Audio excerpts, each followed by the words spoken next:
Hi guys, today I want to show you something different from what I normally ride and work on. I'll have to start with my father.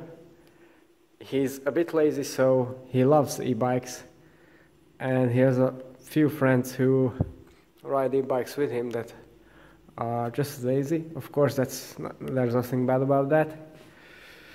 Riding e-bikes is much better than not riding at all. And it turns out that I've been invited to an actual e-bike cross-country mountain bike race. So, because of this, I had to choose one e-bike that I'm actually going to use. This is it. This is basically the top-of-the-line model from KTM, and I'm going to talk you through it and show you quite a few details that I found interesting. So what this is, it's an aluminum or basically all mountain or enduro frame, 150mm travel. It says 160 in the back, but the fork is 150, so that's a bit strange. Maybe I've said this earlier, but KTM bikes are not, at least according to me, not known for being too well designed or thought out, but this one seems actually quite okay, but it has some strange quirks. Geometry seems to be okay. Head angle is quite slack. Chain stays quite long, but that's because of the e-drive system. It has this quite unique looking seat tube design, but it's not actually even a tube, because here it's kind of a rounded little truncated shape, same as the top tube and the down tube, and it splits here like on some kind of road bikes. The shock goes right in there with a mud guard. So overall, I think this frame was designed to be an e-bike frame from the ground up, because it looks very sturdy, and you can sacrifice those couple 100 grams if you have the 8 kg motor and battery on there anyway, which are quite well integrated, to be honest. The battery is a Bosch PowerPack 500 and the new CX motor with a nice skid plate, so the clearance should be quite good, and it looks to be quite good. Then if you get to the front of the bike, we have this very cool looking e-bike specific Magura Boltron fork, which has been made in collaboration with WP.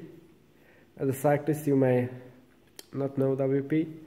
Well, all KTM motorcycles have WP forks. This one, I don't too. This one as well. You get the idea. They're owned by KTM, and they make probably the best motorcycle forks on the market, so they decided to go into bikes as well. It's a really interesting looking upside down design, again quite unique in the world of bicycles. It's an air fork, of course. You've got the air side on the left, on the protective guards on the lowers, and pinch bolt design, which has a really neat feature. Because it's a pinch bolt, you get the rebound adjustment here, but since it's a pinch bolt design, you don't really have to take any tools with you, because it has this little magnetic recess in the axle with the torque key on it, so you can just undo your axle when you get a puncture. So that's a really neat feature. The only problem is that some idiot at the factory has already rounded off the screws, so I had a bit of a problem making them loose without completely destroying them. Yeah, that's a bit annoying.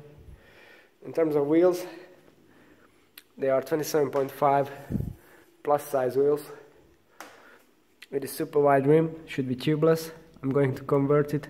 It's not tubeless now. It also has these quite grippy looking Schwalbe no-binnick tires. really big chunky tread. I have ridden a 27.5 plus e-bike before, and it had rocket runs in there which are really smooth, so anything other than hard pack was ice. This should be much better. And I'm going to set them up tubeless as well, of course. I hope I have some valves running around.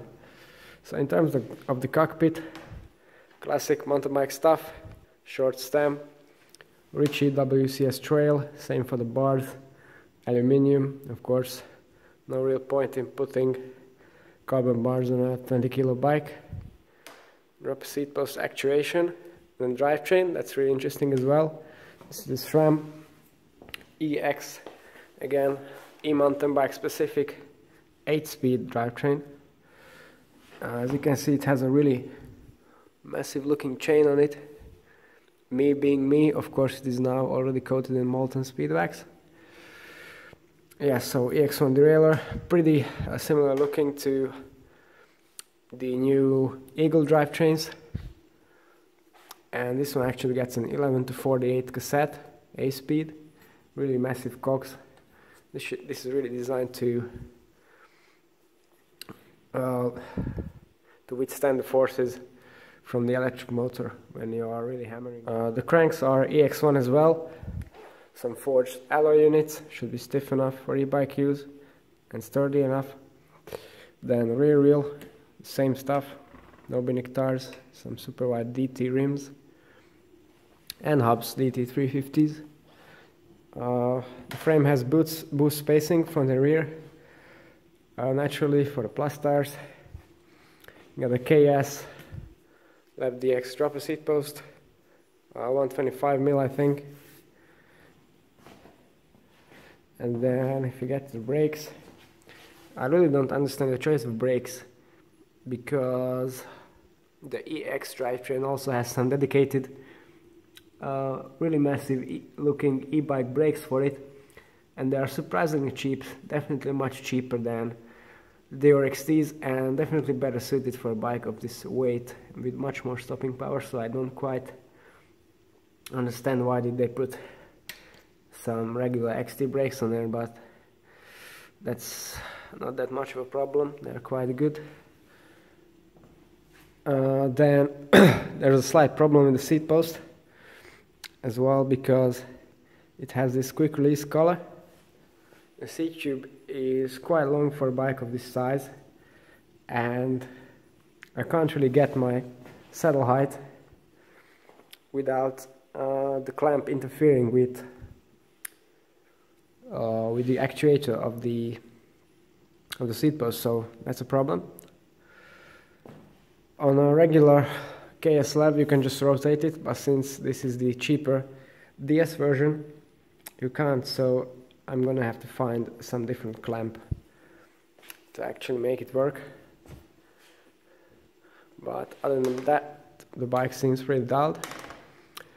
I think I'll be also switching to the bigger Neon display, not because I like it, because I think it's hideous, but it actually shows power numbers, so it's really important for me. I can't really ride the bike without seeing my power anymore. Yeah, a couple more angles. Quite an interesting fluorescent red color, not even really orange. Yeah, and of course I will be putting my trusty XTR trail pedals in there. I can't ride flat pedals. Saddle seems to be okay. This is a Gobi new model with a cutout, or I mean pressure relief center. Yeah, so quite a nice bike overall. E-bike racing is definitely not what I do most of the time, but actually I'm quite excited to do it. It should be interesting and a lot of fun, and not all that much pain. Okay, so this is a quick look at another quite strange bike. If you'd like to see some more of these, then leave a comment down below. And if you'd like to see more proper bikes, time trial bikes, road bikes, all kinds of high-end stuff, then don't forget to tune into my channel and subscribe. That's all for today. Thanks for watching and see you next time.